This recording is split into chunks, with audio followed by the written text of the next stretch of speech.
You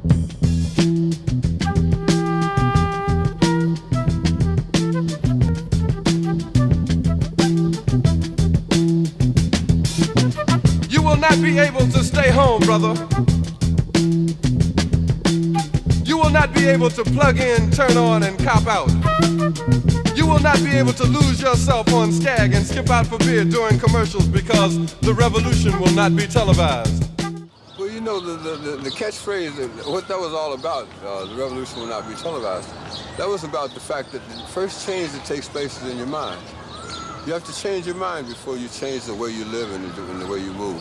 So when we said that the revolution will not be televised, we were saying that, like, that the thing that's going to change people is something that no one will ever be able to capture on film. It'll just be something that you see, and all of a sudden you realize, I'm on the wrong page, or I'm on the right page, but I'm on the wrong note.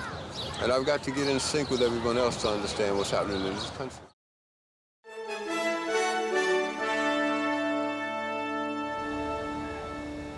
Finally tonight, Pope Francis is the leader of an ancient church, but he's learned to use the most modern communications to spread the word. He has 23 million followers on Twitter in 9 languages. He's among the most retweeted leaders in the world, and he calls the internet a gift from God.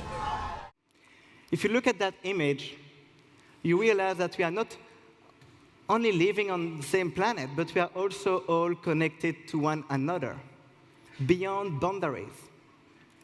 For the first time in our human history, anyone can share instantly what we know, what we think, what we see, and what we feel.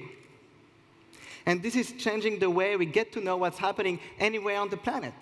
This is changing the news. Because today, in this world where everybody is connected, whatever is happening on this planet, wherever that is, there's always going to be someone with a mobile phone who's going to share publicly with the world what's happening. Like this guy, who happened to be right in the neighborhood in Pakistan, where the operation that led to Osama bin Laden killing took place. Now, this is not a reporter. But that day, at that time, he was.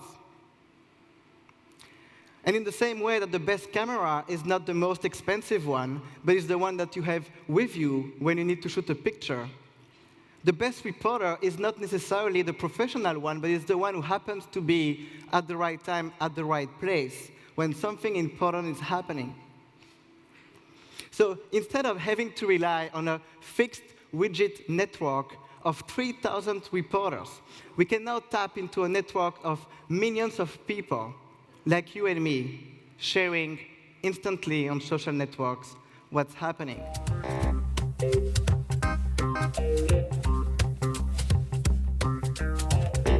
The phone means that people will consume their news in a different way.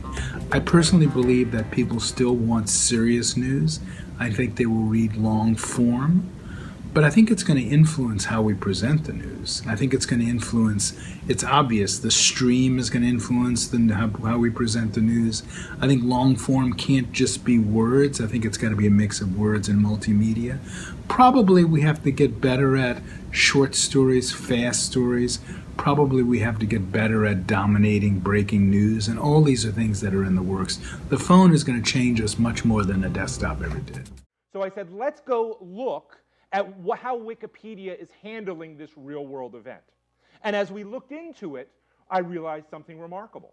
That again, within about 36, 48 hours, over 3,000 people had come in, made 8,000 contributions to this page, and created a document that the New York Times itself said beat the popular press at covering this event. You can actually still go back into the talk pages, which is how Wikipedia organizes itself, and look and realize that Wikipedia actually had more accurate information 24 to 36 hours before the press did. That sealed the deal for me, and I've been following social media ever since. Conflicts in the Middle East run along very old lines. The Israeli-Palestinian conflict goes back decades. Tensions between Shias and Sunnis go back centuries, and they're boiling over in Iraq and Syria and beyond. But a new fault line has emerged in recent years: social media.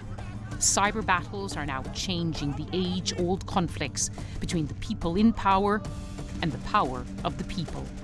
Most of us use these tools now. For some, they're weapons to start a revolution, to wage a war. The power of social media was mobilized in 2009 in Iran's failed Green Revolution, and then in the historic uprisings we called the Arab Spring. They started in Tunisia, went to Egypt, and across the region.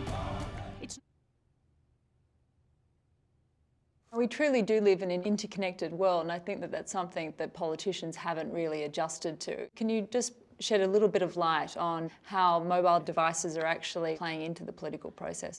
Most of the leaders have no clue what's about to happen when everybody uses their mobile phones. The important thing is I don't think people understand what happens when everybody gets connected. That's what I'm working on. I believe very strongly that the world will be a much, much safer place as more and more people are connected and more of their voices, their ideas, and their participation is seen by everybody. Your generation, everybody's using mobile phones, everybody sort of grew up with them. They said, oh, well, sure, we always had this. But the fact of the matter is these mobile phones are cameras and they're GPSs and they're communications devices. They can be used to sort of track people in good and bad ways if they want to and if governments want to. Autocrats can use these devices against you, and democracies can use them to enable you. I think the big fact for politicians is it's harder for them to lie to young people because young people are more connected and they can check what they say. People would say all sorts of stuff when I was a young person and I had no way of checking. Now somebody says something, you can just look it up, say, is that true or not? Or here's something he said, I don't like him, I don't support that, or that's wrong, or that's not the truth. These tools allow you as a participant to have a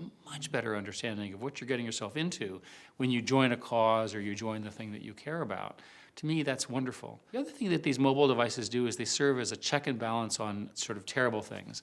Look at the terrible injustices done to young people, especially women in developing countries. These injustices can now be documented and outrage can be used to suppress them. The fear of prosecution and being caught can cause things we never had seen before. We didn't know these were occurring, although we suspected. Now we know we can go after these evil people and get it stopped.